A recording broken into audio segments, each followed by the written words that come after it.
My brother called me just his secretary at his engagement party, until his fiancé Googled me and found I owned the company. I remember the night it all shifted as clearly as if it happened yesterday. The air carried that kind of heavy sweetness you only get at parties, where everything has been polished to perfection. Fairy lights draped across the trees, the clink of champagne glasses rang in rhythm with the laughter of people who believed they belonged. My brother's engagement party was meant to be a celebration, but for me, it became something entirely different. I stood at the edge of the garden for a long moment before stepping inside. The scene was picture-perfect candles in glass jars, white roses arranged with surgical precision, a string quartet humming in the background. Everyone looked at ease, as though this world had been built for them. But I knew better, because, for as long as I could remember, I'd been the outsider in my own family story. To them, I was the afterthought, the placeholder, the ghost at the table. Every dinner, every gathering, every milestone was another reminder that my role was to observe quietly, never disturb the balance, never claim too much space. And that night, when I saw my name on the seating chart, I knew nothing had changed.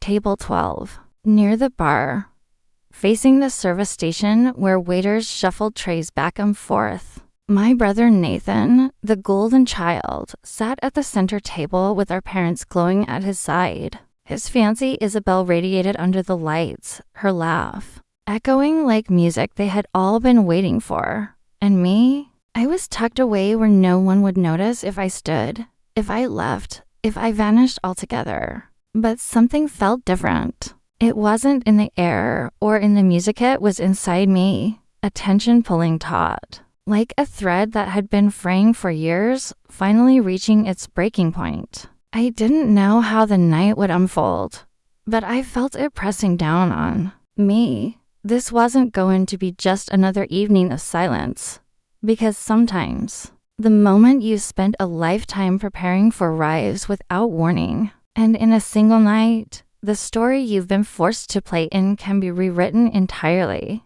And as I settled into my seat, pretending the laughter didn't sting, my mind drifted back to where it all began, the childhood that shaped me into the girl who learned how to disappear. From the outside, my family looked ordinary to parents. 2 children, a house with a manicured lawn, and a mailbox painted bright white. But behind that picture lived a story I didn't understand until much later. The story of what it means to grow up in someone else's shadow. My brother Nathan was the sun. Everything seemed to orbit around him. When he kicked a soccer ball into a net, the neighbors came to watch. When he brought home a B on his report card, it was called progress. My parents' faces would light up at the smallest flicker of his effort, as though his every move proved the future of our family. Name was secure. I was different. I was quiet, bookish, curious. I earned trophies in debate, awards in science fairs, ribbons for art projects. Each one I carried home with a child's hope that this time, maybe they would see me. But recognition never came the way it did for Nathan. At best, I received a distracted smile. More often, my achievements were folded into the background, like wallpaper, barely noticed. I'll never forget the day I stood in the kitchen clutching a medal from a statewide competition. I held it out to my mother, proud, breathless, waiting for her eyes to light up. She glanced once, then turned to Nathan, asking if he'd packed his cleats for practice. The medal slipped in my hands, suddenly heavier, as if it belonged to someone else. That was the first time I realized silence could be sharper than words. Over time, I learned the rules. Don't shine too brightly. Don't make comparisons. Don't risk shifting the spotlight. My mother even said it once, her voice syrupy but firm. Sweetheart, it's better if you let Nathan have this moment. You don't want to pull focus. I nodded, though inside, something hardened. Years stacked on top of one another. Birthdays where my gifts were practical.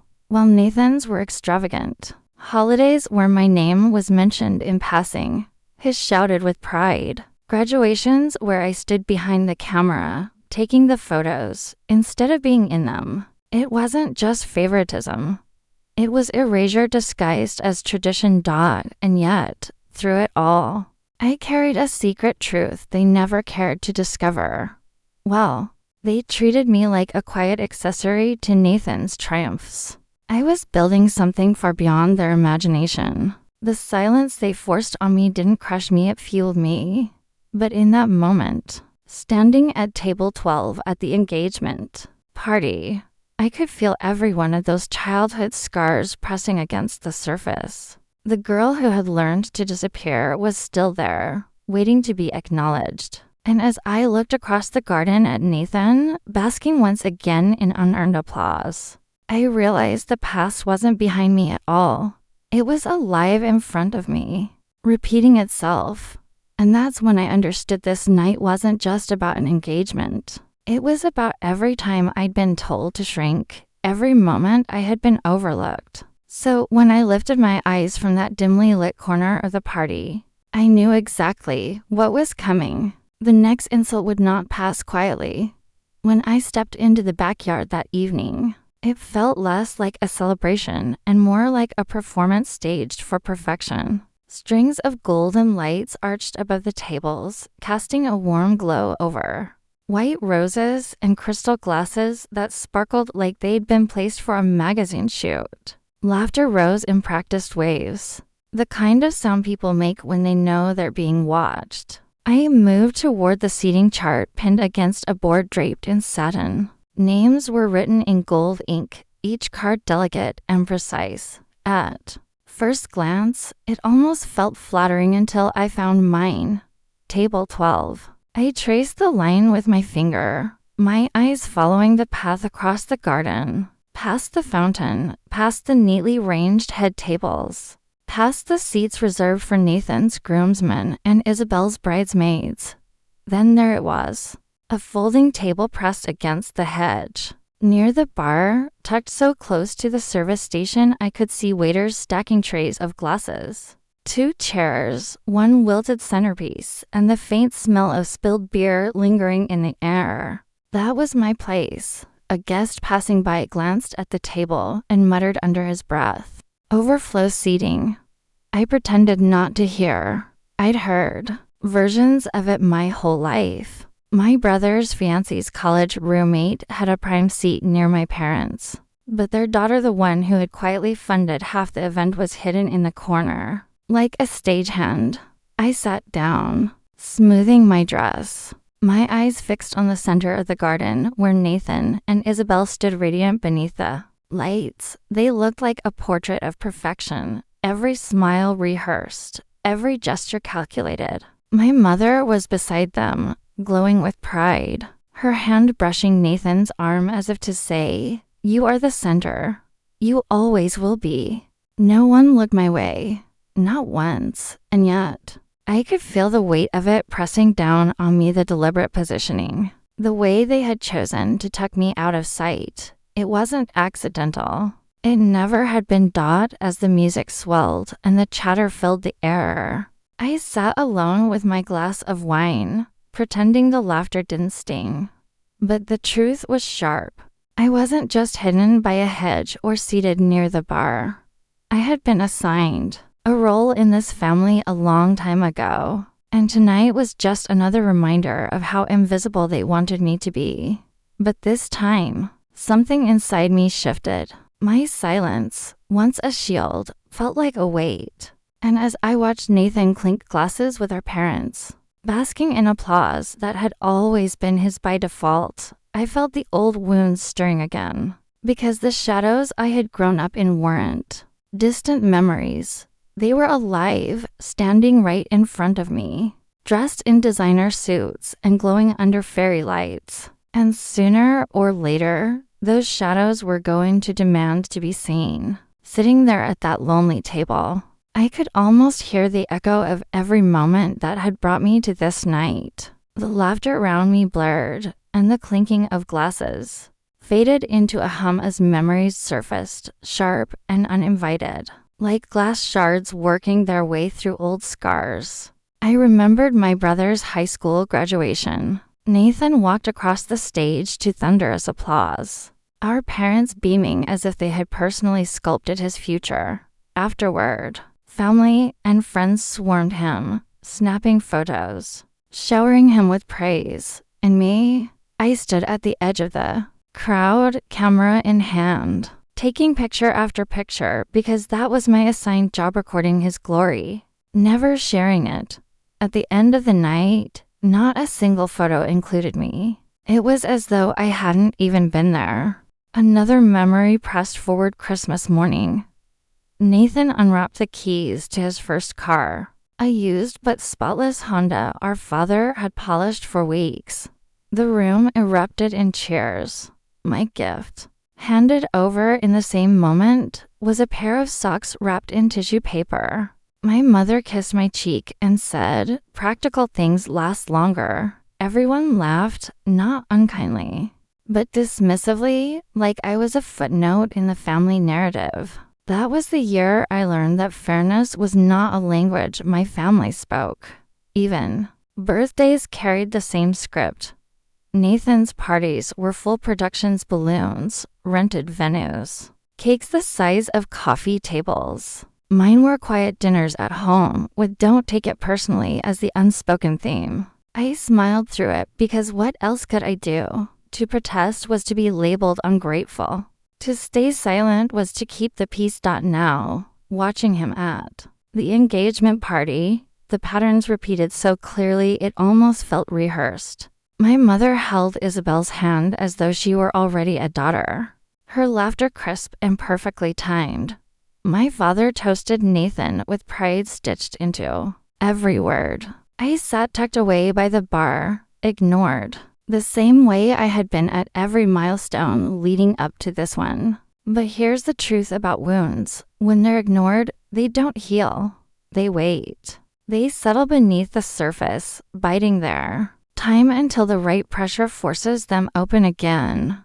And that night, under the string lights and polite applause, the weight of those old wounds pressed harder than ever. I could feel it in the way my chest tightened, in the way my jaw ached, from holding a smile that wasn't real. I had survived years of invisibility, but the ache of being erased, over and over, had finally reached its limit. Something inside me whispered that this wasn't just memory, it was warning. Because the girl who had once been silenced was no longer willing to be quiet.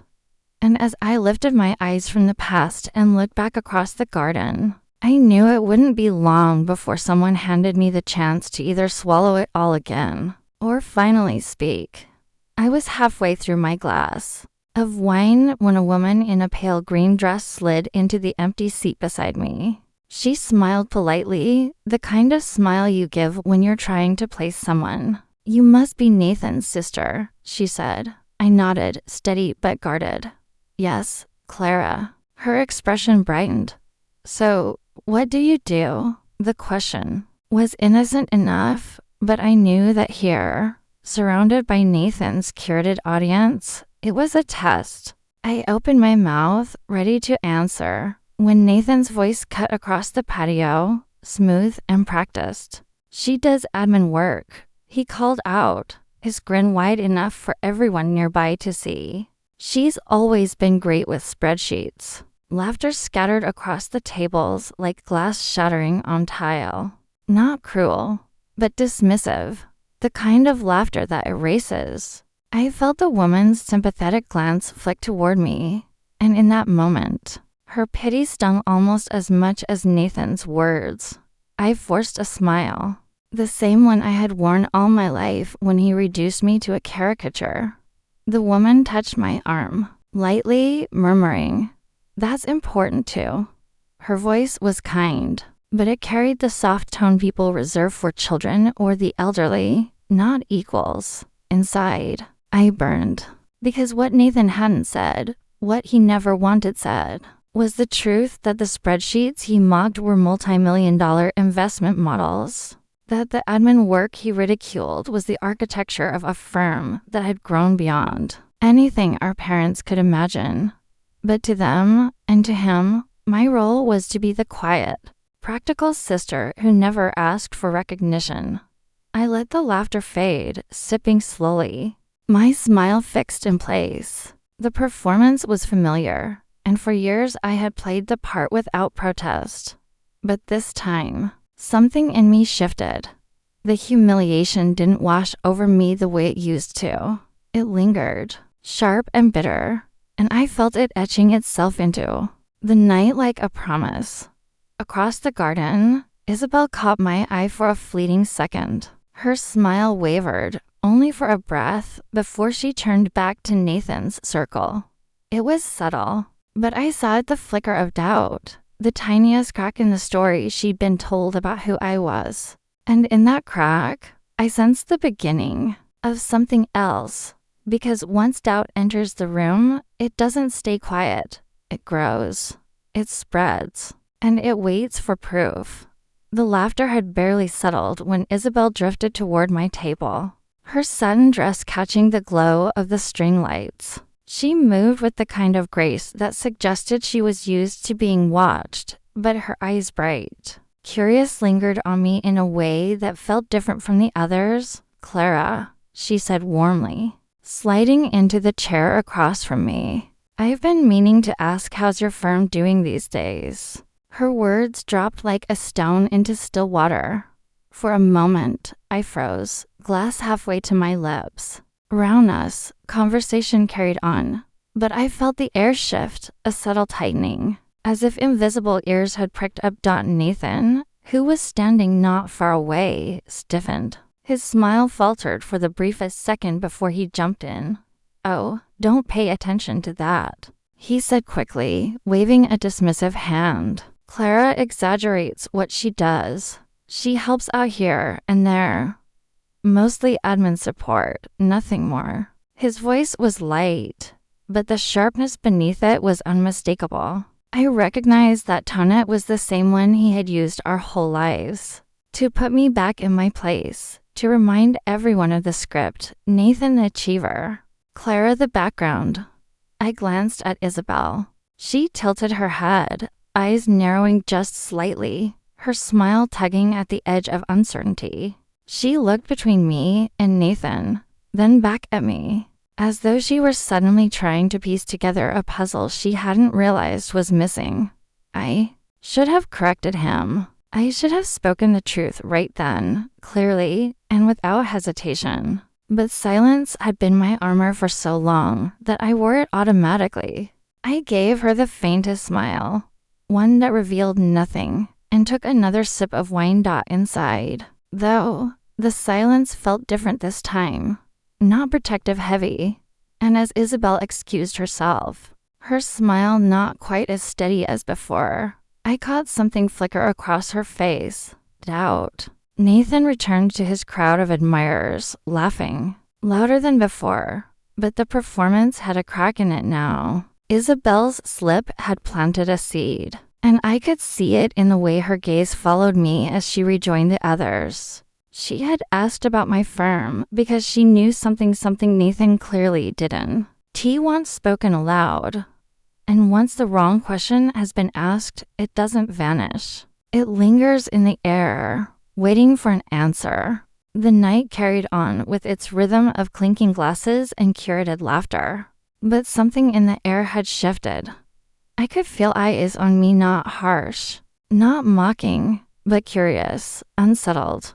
It was Isabel's cousin, a man in his late 30s with the measured posture of someone who lived in courtrooms. He had been watching me quietly, his expression thoughtful, as though Isabel's slip had stirred something in him. When he finally approached, he didn't bother with small talk. He leaned slightly, his voice low but firm. "Clara, what exactly do you do?" It was a simple question, but it landed heavier than the champagne flutes stacked on the bar. Nathan, across the lawn, turned his head just enough to catch the exchange. His smile didn't fade, but I noticed his jaw tighten. I work in finance, I said evenly, careful not to give too much away. Finance, the cousin pressed, his eyes narrowing slightly. Which firm? I hesitated. A part of me wanted to retreat, to let the old reflexes carry me back into silence. But another part, the part that had grown restless after years of being erased, refused to shrink this time. So I told him, clearly. The cousin's phone was in his hand before I even finished speaking. He typed quickly, the glow of the screen casting sharp light across his face. His eyes scanned, then paused, and his expression shifted into something unmistakable surprise, followed by a slow, knowing nod. He turned the screen slightly toward me. There it was, my face, framed by headlines, Forbes 30 under 30, Clara Hayes reshaping venture capital, the woman behind $1 billion investment shift. He didn't say a word. He didn't need to. The truth was on the screen, and the silence between us was louder than any toast echoing across the garden. When he looked up again, his gaze wasn't just curious, it was sharp, calculating, and I could tell by the way he slipped the phone back into his pocket that he wouldn't keep this to himself. Around us, the party carried on. Nathan's laugh rose higher, a little forced now, and Isabel's smile seemed stretched too thin. But the shift had begun. The spark had been lit. Doubt had turned into proof, and proof doesn't vanish. I sat back in my chair, heart steady, almost calm. I didn't need to announce anything yet. The truth had already started moving on its own, carried quietly from one pair of eyes to another. And I knew it was only a matter of time before something would bring it crashing into the open. I slipped inside the house to escape the noise. Just for a moment. The garden was alive with music and chatter, but I needed air that wasn't heavy with pretense. The hallway smelled faintly of pastries warming in the kitchen. That's when I noticed the soft mechanical hum of a portable printer tucked near the counter. A single sheet of paper lay in the tray. At first, I thought it was nothing more than a vendor invoice or an updated seating chart. I almost walked past, but curiosity, the kind you develop after years of being kept on the edges, pulled me back. I picked it up. My eyes went straight to the second line, and I felt my chest tighten. Please keep my sister away from the mic. She has a tendency to make things about herself, and honestly, her wardrobe choices are always distracting. The words were crisp, black against white, impossible to misinterpret. The sender was clear. Nathan. Sent to the event planner. Forwarded to the catering team. And now, printed like a confession left in plain sight. I read it once, then again. Each word dug deeper, not because it was surprising, but because it was familiar. It was the same script I had lived under for decades, now written down and distributed like instructions for my erasure. He hadn't just dismissed me privately. He had formalized it, shared it, made sure every vendor, every stranger working this night knew exactly where I stood. Out of sight, out of voice, out of place. I folded the paper neatly, my fingers steady though my pulse roared in my ears. This wasn't just insult, it was evidence. A pattern made tangible.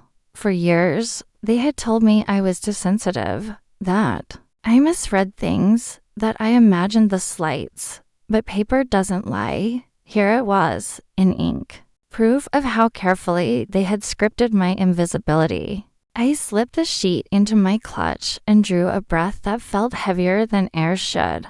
Out. In the garden, the party was still unfolding, laughter spilling over the hedges, glasses raised high. Nathan was probably basking in his circle of admirers, unaware that his own words were now burning a hole in my bag. I straightened my dress, steadied my expression, and stepped back toward the glow of the string lights. The music swelled as I returned to the garden, but inside me, something had changed. Because silence might be dismissed as imagination, but written words, They demand to be heard. And I knew exactly who was going to hear them next. I found him near the back of the house, standing by the side patio where the lights didn't quite reach. His glass was half empty, his laugh rehearsed, his posture casual, the golden sun entertaining his guests with ease. But when he saw me walking toward him, something in his face flickered. He knew. Even before I spoke, he knew. I stopped just a step away, close enough that only he could hear me. Without a word, I pulled the folded paper from my clutch and held it out. He glanced down, eyes skimming the lines. For a second, his expression faltered, then slid back into that familiar smirk. "You weren't supposed to see that," he said lightly, as if the words themselves were harmless. "You're overreacting, Clara. It was just event logistics. Don't twist it into something it's not. Event logistics." That's what he called erasure now. I kept my voice even. "This isn't logistics. This is what you've been doing my entire life. Reducing me, erasing me, making sure I stay in the shadows so you can shine." He chuckled softly, glancing toward the glow of the garden, as if worried someone might notice us. "You're too dramatic. You always have been. This is Nathan's night, Clara. Don't ruin it because you can't handle not being the center of attention." The irony of those words nearly stole my breath. Not being the center of attention. I had spent 3 decades watching them hand him center stage while I was shoved into corners. He had no idea what it meant to be invisible, and no shame in keeping me there. I didn't back down. "You put it in writing. You wanted everyone, the planner, the caterer, strangers who don't even know me, to believe I'm a distraction. That isn't stress. That isn't a joke. That's who you are." His jaw tightened, though his voice stayed cool. "You won't win here, Clara. Mom and Dad won't take your side. They never do. You're just making trouble where there doesn't need to be any." And that was when I felt her presence, my mother, Elaine, gliding toward us, her pearls catching the low light. She looked from me to Nathan, then to the paper in my hand. Her eyes hardened, but her voice came out sugar sweet. "What's going on?" she asked. Nathan stayed silent. I held the page steady until she took it. Her eyes darted across the lines. Her lips pressed thin, but when she looked up, she wore that same mask of control I'd seen my whole life. "This is clearly a misunderstanding," she said softly, firmly. "Everyone's under pressure. Let's not make a scene." There it was, the script I knew too well. Don't react, don't speak, don't disturb the image. But for once, I wasn't folding. "This isn't pressure," I said, my voice low, but unshaking. "This is a pattern, and I'm done being the only one pretending not to see it." Elaine's eyes narrowed, her hand tightening around the paper, but she didn't argue. Nathan shifted uncomfortably, the smirk slipping just enough to show the crack beneath. I straightened, adjusting the strap of my clutch. "You've always counted on me staying quiet. Not tonight." And with that, I turned back toward the glow of the garden, toward the crowd waiting just beyond the hedge. The confrontation in the shadows had ended. The stage, whether I wanted it or not, was waiting. When I stepped back into the garden, the air felt heavier, like the night itself knew what was coming. The music had softened to a polite hum, and guests were beginning to gather for speeches. Glasses clinked as waiters refilled champagne. Fairy lights glowed overhead, illuminating a stage that hadn't been built for me but one I was about to claim. Nathan stood at the center table, his smile wide, his arm around Isabel as if this was his coronation. My parents flanked him, their pride almost theatrical. Every eye was turned toward them, none toward me. Perfect. I walked calmly, deliberately, heels sinking slightly into the grass as I made my way to the head table. Conversations thinned, Heads turned. By the time I reached the front, the crowd had stilled, curiosity rippling through them like a hush before a storm. I placed my clutch on the linen, unlatched it, and pulled out 2 envelopes. One cream, sealed with a wax stamp, the other, thinner, its edges slightly worn from being carried too long. "This," I said, my voice steady, clear enough to carry across the garden, "is the contract that paid for tonight." I laid the first envelope down, letting the papers unfold under the light. My name sat there in bold type, my signature anchoring the bottom. The dollar amount circled plainly. Murmurs rippled through the guests. A few leaned closer. One gasp broke through the silence, and this, I continued, sliding the second envelope beside it, "is the original invitation design." The card was unmistakably mine. Simple, elegant, and bold beneath Nathan and Isabel's names was a line that read, "Hosted by Clara Hayes." I lifted my eyes to the crowd, steady and unflinching. I was meant to be part of this, but once again, I was erased. The silence was immediate and thick. Guests shifted uncomfortably, some glancing at one another, others already pulling out their phones. I saw the glow of screens lighting up. Faces, whispers racing faster than the music could cover Dodd at the far end of the table. Isabel's smile faltered. She leaned toward, nodding to himself, as if confirming what he'd already uncovered on his phone. The current was shifting, and Nathan could feel it. His jaw clenched, his hand tightening around his glass until his knuckles turned white. For the first time that night, every eye in the garden wasn't on him. They were on me, and in that moment, I realized the balance had cracked. The silence that followed was heavier than any noise could have been. It stretched across the garden, filling every space the music had left behind. I could see the truth landing on people's faces, like dominoes tipping one after the other. To hear, "You didn't tell me she paid for this." Her eyes darted to the contract, then back to me. Confusion hardening into disbelief, Nathan laughed, too loudly, his smile strained. "It's not what it looks like. She's twisting this. Twisting." I cut in, calm but sharp. "Your name isn't anywhere on those documents, Nathan. Just mine. Tell me, what exactly am I twisting?" The guests murmured louder now. Screens glowed. I saw someone scrolling quickly, then whispering, "She's on Forbes. Clara Hayes." "Look." The whisper traveled, feeding the unease. My father shifted in his chair, his eyes flicking between the papers and my face. His hands gripped the arms of his chair as though holding onto a version of reality that was slipping away. My mother, Elaine, tried to stand, pearls trembling against her collarbone. "Enough," she snapped, her voice slicing through the air. "Clara, you're making a scene. This is your brother's night. Put those away before you embarrass us all."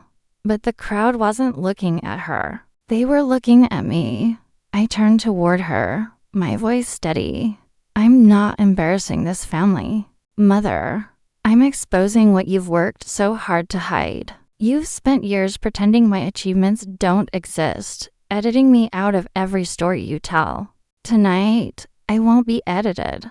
The words seemed to hit her like a slap. Her lips parted, but nothing came out. Nathan slammed his glass onto the table, shards of champagne flute scattering across the linen. "You always have to make it about you," he snapped, his mask of charm finally cracking. His voice rose, raw, no longer controlled. "This was supposed to be my night. You couldn't even give me that, could you?" For a moment, no one moved. The golden sun had raised his voice, and the performance shuddered. Isabel recoiled, her hand slipping from his arm. My father whispered his name, low, almost pleading, but Nathan wasn't listening. "You're jealous," he spat, pointing at me, his face red. That's all this is? You've always been jealous. I held his gaze, unflinching. Jealous of being erased, of being shoved into the corner while I was the one holding everything together. No, Nathan, I'm not jealous. I'm done. The crowd had gone still again. Isabel's cousin stepped forward, his tone calm but firm. She's not lying, Nathan. I checked myself. Everything she said is true. Gasps, murmurs, a ripple of disbelief spreading across the guests. Isabel's face turned pale as she stepped away from Nathan, her eyes locking onto me with something between apology and realization. I felt the shift in the air. The balance that had always leaned his way had tipped, and once it moved, it wasn't going back. But this wasn't victory. Not yet. This was fracture. The family's perfect image was splintering in front of everyone, and I knew the cracks were only going to deepen. The garden had gone eerily quiet, the kind of silence that isn't calm but brittle, ready to splinter at the slightest sound. All eyes had shifted to Isabel. She stood there, her face pale, her hand no longer resting on Nathan's arm. She looked from him to me, back to the papers on the table, then out at the guests whose whispers had grown like wildfire. Nathan, she said finally, her voice low but trembling.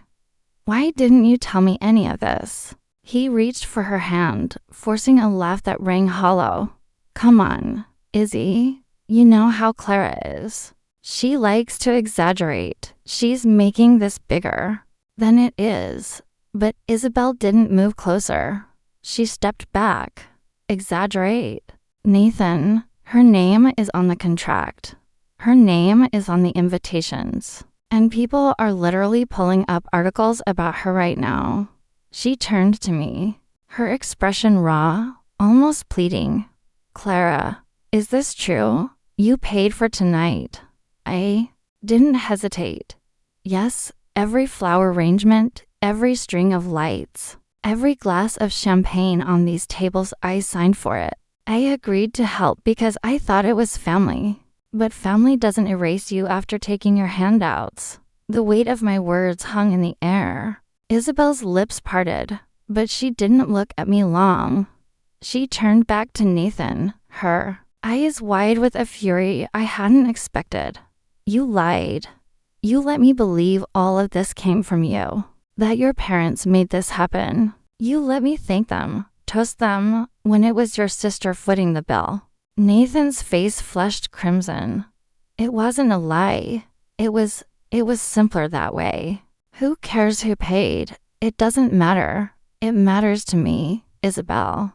Snapped, her voice cutting through the night like glass breaking. It matters because I've been planning to spend my life with a man who hides the truth and humiliates his own sister to protect an image. Gasps rippled through the crowd.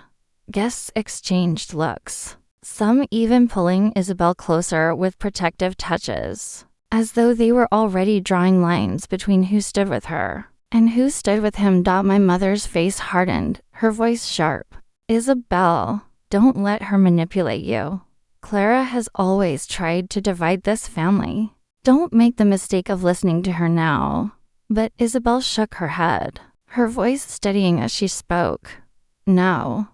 What I see is a woman who's been silenced and dismissed for years, and a family that let it happen. What I see is the truth written in black and white. And what I hear, Nathan, is your anger because she dared to expose it.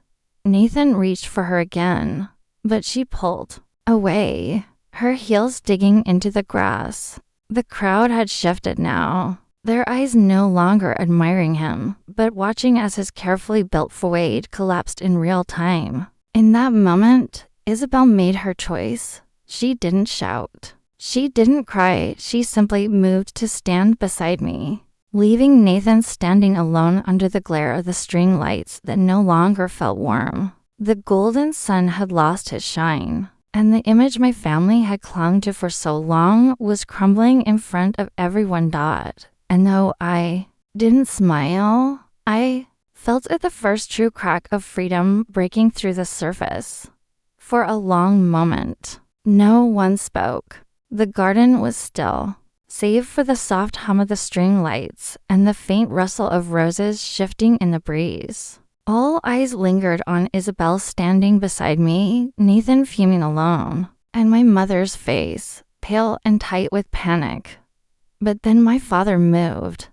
He didn't speak right away. He simply stood, slowly, as though the weight of years pressed down on his shoulders. His hands shook slightly when he adjusted his tie, when his eyes found mine. I felt something I had never truly seen there before, not dismissal, not indifference, but recognition. "Clara," he said, his voice quieter than the crowd, but heavy enough to silence even the whispers. I should have asked more questions.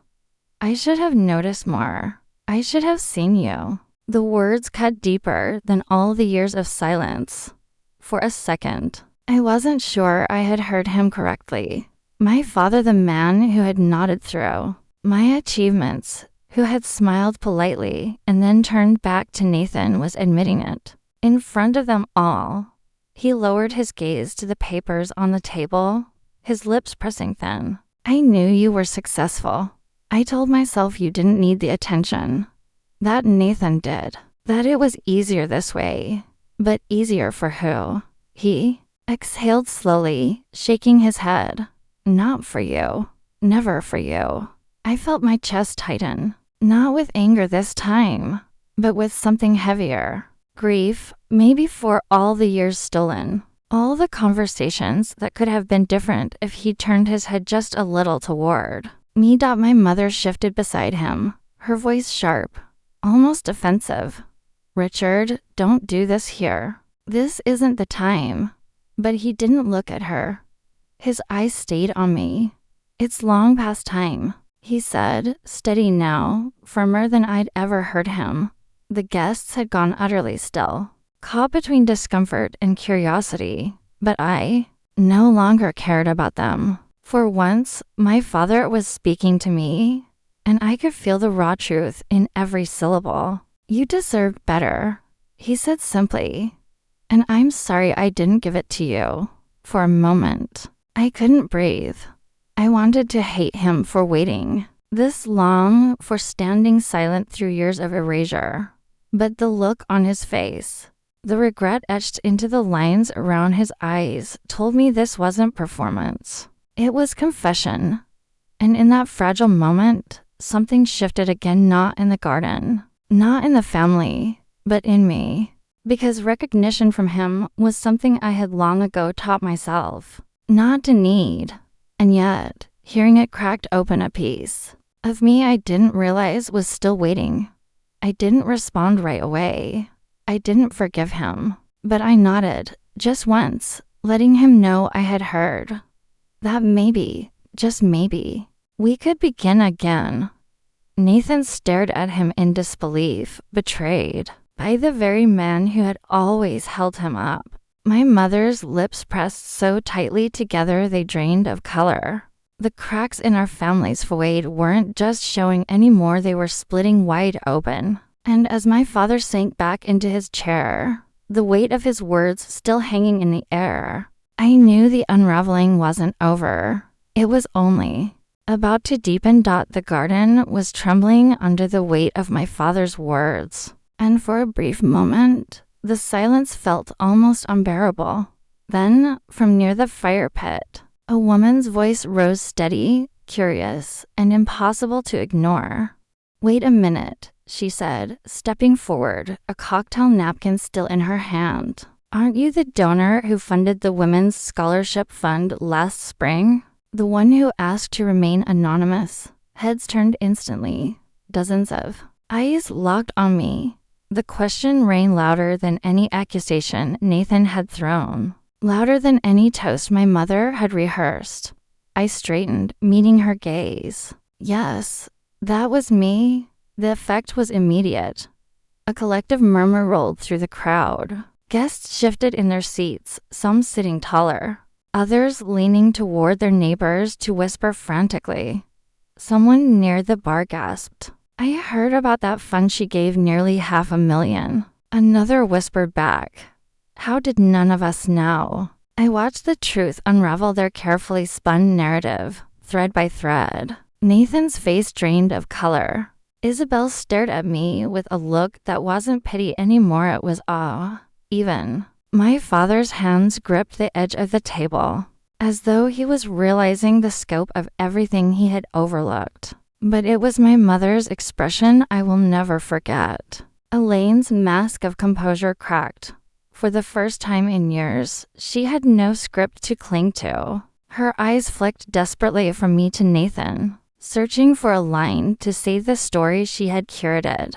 But nothing came. The silence deepened, thick with judgment. Guests didn't need the full history, they could see it. They could see the woman who had been erased standing in front of them with proof, and the family who had spent years pretending. She was invisible, now frozen in shame. Nathan tried, one last time, to claw back the stage. So what? He spat, his voice ragged. You throw money around, and suddenly you think you're better than everyone else? You've always needed attention, Clara. That's all this is, your desperate grab at it. But the crowd didn't follow him this time. Not a single laugh, not a single nod. Instead, I saw heads shake. I saw Isabel step even further from him, her jaw set in disgust. And then I heard it, quiet, but sharp enough to cut. No, someone murmured. She doesn't want attention. She wants the truth. The words spread like sparks. I didn't have to say another thing. The story was telling itself now, carried not by my voice, but by theirs. I looked at Nathan, standing small for the first time in his life under lights that no longer adored him. My mother still clutching the paper, trembling. My father staring at me as though finally seeing who I really was. And in that moment, I knew the fight was over. Not because I shouted louder, but because the truth had proven heavier than all their lies. I took a step back from the table, not in retreat, but in finality. The night they had planned as Nathan's triumph had become something else entirely. And as the guests sat stunned beneath the string lights, I knew it was time to leave them in the ruins of the story they built without me. I stood there for one last moment. The papers spread on linen and crystal like courtroom exhibits, the truth, laid bare for everyone to see. The string lights still glowed, the roses still shimmered, the champagne still sparkled, but none of it mattered anymore. The illusion had shattered. Nathan's voice had gone silent. My mother's lips were pressed into a thin white line. My father sat heavy in his chair, his shoulders hunched under the weight of his own admission. And Isabel, once tethered to Nathan, now stood firmly apart, her arms crossed, her gaze fixed on me with something like quiet solidarity. But me, I felt calm, not victorious, not vengeful, just calm. For the first time in years, I wasn't shrinking into the corners of their story. I wasn't the ghost at the table anymore. I had taken my seat without asking, and now I no longer needed to stay. I gathered the papers slowly, folded them with care, and slipped them back into my clutch. The crowd remained hushed, every movement of mine echoing louder than the music that had long since stopped. When I straightened, I let my eyes sweep across the faces, family, friends, strangers, all of them caught between discomfort and recognition. I don't need applause, I said quietly, though the silence made my words ring clear. I don't need credit. All I ever wanted was to stop being erased. Tonight, I'm done letting that happen. And then I turned. Each step toward the edge of the garden felt deliberate, the hem of my dress brushing against the trampled grass. No one stopped me. No one dared. Phones hovered in frozen hands. Whispers rippled like wind through leaves, but no one called me back. I passed Nathan without a glance. I passed my mother, who gripped the back of a chair like it was the only thing keeping her upright. I passed Isabel, who met my eyes and gave a single, steady nod. And then I stepped beyond the hedge, into the cooler night air, leaving behind the garden, the lights, and the story they had tried to write without me. The party went on without me, I'm sure of it. Music would start again, glasses would clink. Again, laughter would crawl its way back into the air. But nothing would sound the same. Not for them. Not for me. Because sometimes walking away isn't defeat. Sometimes it's the only way to finally claim peace. The night ended not with applause. Not with closure, but with silence.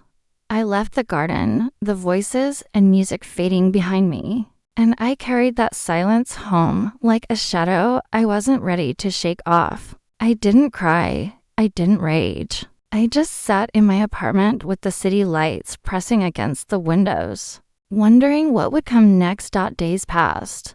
The calls never came. Not from my mother. Not from Nathan. Not even from Isabel, though. I knew she had seen the truth in real time. The only sound was the steady rhythm of my own work. Emails and meetings pulling me forward. The life I had built outside of them holding me steady when family could not. Then, one Thursday evening, a package arrived at my door. Brown cardboard, my name written across it in neat block letters. My father's handwriting. For a long time, I just stared at it. I considered leaving it unopened, letting it sit by the door like a question I wasn't ready to answer. But eventually, I tore through the tape. Inside, wrapped in tissue, was a copy of my first book, the one I had written years ago, the one no one in my family had ever acknowledged. Tucked inside was a note, written in the same block letters. I read this twice. Once to see what you wrote. Once to hear what I missed. My chest tightened. I sat on the couch with the book open on my lap. The words blurring as tears I hadn't planned for crept to the surface. I flipped through the pages and found corners folded, lines underlined, margins marked with his careful pencil. He had read it. Really read it. That night I picked up the phone. He answered on the second ring. "Hi, Dad," I said softly. "Hey, sweetheart," he replied. There was a pause. The kind of pause that comes when two people don't know how to bridge years of silence. Finally, he exhaled. I should have known. I should have asked more. I'm sorry. I leaned back against the cushions, closing my eyes. You didn't know because you were always looking where they pointed you. I wasn't hiding. I just got tired of yelling into silence. Another pause. Then his voice, quiet but steady. "Do you want to try again? Start from here?" I thought about it. About the weight of years. About the cracks that couldn't be patched. But also about the door that had never been open until now. "I think I do," I said, and I meant it. When we hung up, I sat in the quiet, the book still resting on my lap. It wasn't forgiveness. Not yet. But it was a beginning. And beginnings, even fragile ones, can carry more power than endings. If my father's package had been an unexpected crack of light, Nathan's response was a reminder that some doors will always stay. Locked a week after the engagement party, I saw his name pop up online, not in news, but on his own carefully curated social media. Photo after photo appeared of him and Isabel in a boutique, champagne glasses in hand. His arm draped around her shoulder like nothing had happened. The captions were polished, the smiles exaggerated, the hashtags shallow, #blessed, #new beginnings. But I could see it, the tightness around his eyes, the way Isabel's smile didn't quite meet hers, the slight distance in how she leaned against him. To anyone else, it was a perfect snapshot of a couple moving forward. To me, it was a desperate performance, an image patched together with denial. He never called me, never texted, never even attempted to explain. Instead, he doubled down, posting about hard work paying off, as though repeating the lie enough times might make it true again. I heard from a cousin that Nathan had told relatives I had hijacked the party because I couldn't stand seeing him in the spotlight. He told them I fabricated the contract, exaggerated the Forbes feature, spun everything to humiliate him. He made himself the victim, a role he wore as easily as his tuxedo. It stung not because I needed him to believe me, but because I realized he never would. For Nathan, truth had always been optional. Control, however, was everything. And admitting I had shattered his version of the story would mean admitting that the stage he had lived on his entire life was built on someone else's silence. I looked at his photos one last time, then shut the screen off. There was no point in arguing with denial. Some people would rather drown in the image they've created than reach for the truth. That might save them. And as much as it hurt, I knew I couldn't pull him out. Because my life was no longer about chasing recognition in his shadow. It was about something bigger, something freer, choosing to live without asking permission to exist. In the weeks that followed, I felt something I hadn't in years, a quiet that wasn't heavy. For so long, silence had been the language of my erasure, a space I was forced into by others. But now, silence felt different. It wasn't absence. It was freedom. My days unfolded without the weight of trying to prove myself to people determined not to see me. I poured myself into my work, not as armor, but as expression. Meetings felt lighter. My writing flowed more easily, and for the first time, success didn't feel like a rebellion, it felt like living.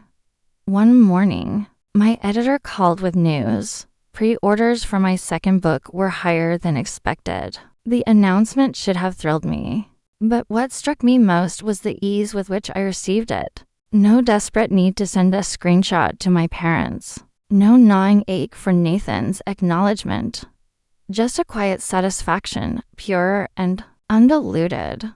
That weekend, I boxed up an advance copy and signed the title page. I didn't write a note. Didn't lace it with explanation or apology. I simply slid the book into a padded envelope and addressed it to my mother's house. I wasn't extending a hand to rebuild what had been broken. I was leaving a door unlocked. If she wanted to see me, truly see me, she could walk through it. But this time, the choice was hers, not mine. The gesture wasn't grand. It wasn't loud. It was the kind of act you make when you stopped bargaining for recognition. I didn't wait for a response. I didn't check the mailbox with expectation. Because liberation doesn't come from who claps for you, or who finally says your name. Liberation comes when you decide that being visible to yourself is enough. I realized then that Nathan's denial, my mother's silence, even my father's late apology, all of it no longer defined me. They could cling to their stories, rewrite the past, pretend the garden that night never cracked open. But I no longer needed to correct them. For the first time, my life wasn't a stage I was shoved off of, or a shadow I was forced to stand in. It was mine, and I wasn't going to disappear from it again. Looking back now, I realized the night of Nathan's engagement party wasn't about contracts, invitations, or even public humiliation. It was about something deeper, the fight to be seen, not as an accessory, not as a shadow, not as someone convenient to forget, but as a whole person with a story that mattered. For years, I mistook silence for strength. I told myself that shrinking made life easier, that biting my tongue kept the peace. But silence doesn't heal. Silence protects the comfort of those who benefit from it, while burying the people who live inside it. And I buried myself for far too long. Family, you know the ache I'm talking about. The hollow sting of being overlooked, dismissed, or rewritten into someone else's story. And maybe you've told yourself it's safer to stay quiet. I understand that. I lived it. But the day you choose to speak even softly, you'll feel the weight lift, because being seen, truly seen, begins with seeing yourself first. So I'll leave you with this. Don't wait for someone else to hand you a spotlight. Don't wait for their permission to exist in full. Take up space, speak the truth. Stand in the center of your own story, because no one else can do it for you. The power of being seen isn't about others recognizing you. It's about you refusing to disappear. And in the end, that's what set me free. That was the night I stopped letting silence define me and chose to step into my own story. Sometimes the greatest peace doesn't come from winning an argument, it comes from finally being seen. Even if only by yourself. If this story spoke to you, let me know in the comments. Have you ever felt invisible in your own family? And what did you do when your truth was dismissed? I'd love to hear your story. And if you want more powerful family drama stories like this one, don't forget to hit the like button, subscribe to the channel, and turn on notifications so you'll never miss the moment when everything changes.